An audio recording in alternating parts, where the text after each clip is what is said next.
Good morning, friends, and welcome to the pre-market view. We've seen sharp up move across the global markets. So US markets were up about 0.75 to almost about 0.82% as we had much better than expected industrial production data. Also, we've seen in the past few days that the job data and some other economic indicators have turned positive. So it remains to be seen what kind of stance the Fed takes over the next few days. That is going to decide the bond yields and also the liquidity flow into the emerging markets, and more importantly the currency movement. So the entire center of attention is going to be the Fed stance, which we would see over the next few days. European markets were also up about 1.27 to almost about 1.8%.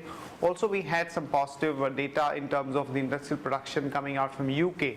And when we look at the Asian markets today morning, the green is the color, and Nikkei is up almost about 0.9%, and even Hang Seng and most of the other Asian markets are up about 0.25% to about 0.5%.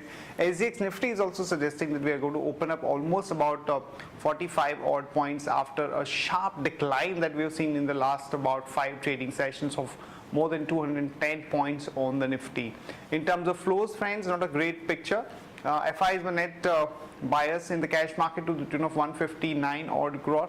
The domestic institutions were sellers to the tune of about 130 crore, and in the index futures we have seen the FIIs selling to the tune of about 563 crore. Our own markets continue to languish despite a sharp correction that we have seen.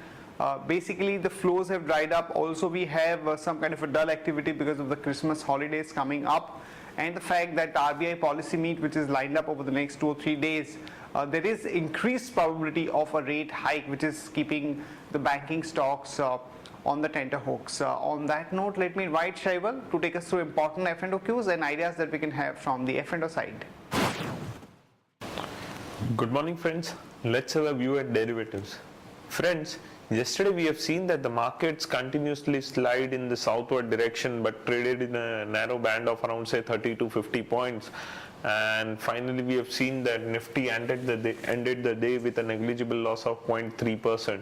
Now, during this course of time, we have seen that long positions have been built up by the market participant in spite of negative close in the market, and the PCR ratio is almost has increased very marginally from 0.95 to 0.96. Now, this is because as we've seen equal amount of addition both on the call as well as put side, and the positions remain unchanged compared to previous day because in Friday's trade also we have seen that 6,000 and 6,100 put option continued to add open interest, and on higher side 6,200, 300 and 400 call option were the strikes which has seen addition in open interest. Now, as we have 2 important events, that is FOMC meet on 17th and 18th, and we have RBI's meet on 18th, that is tomorrow. Markets would be closely watching the data and the developments coming through, but what we feel is that from positional perspective, 6135 on closing basis would act as a good support for the market, and intraday support would be at 6185 and resistance would be placed at 6260, 6280. FIs were net sellers in futures and option segment in yesterday's trade. Now, talking about our overall bias, as we are trading below our VWAP, our bias for the market is negative, but yes, we feel that we may see some bounce in the market in today's trade, but 6,300 might continue to act as a hurdle for the market. From intraday perspective, one can go long on Hindustan Zinc by maintaining a stop loss of 129 rupees 75 paisa. Thank you. Here are the important news and events that we are tracking today. First of all, the WPI inflation for the month of November data was out, and that has come in as about 7.52%, which is the highest that we have seen in the last 14 months. Remember, friends, the CPI data that came out earlier was also much higher at about 11.24%, primarily led by the food inflation and of course the fuel prices. So because of both WPI and CPI data being higher than market expectations, the probability of a rate hike is much higher now, and the market is expecting the rate hike of anywhere from about 25 to 50 basis points.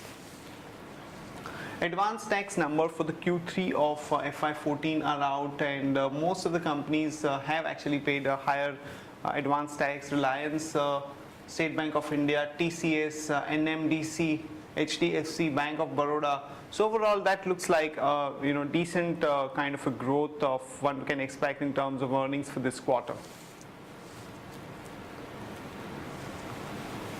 An important development, the Apollo Tyres bid to buy Cooper Tires. Now the roadblock is cleared as the company's appeal for blocking the bid of about $2.5 billion takeover has been rejected by the Delaware's highest court.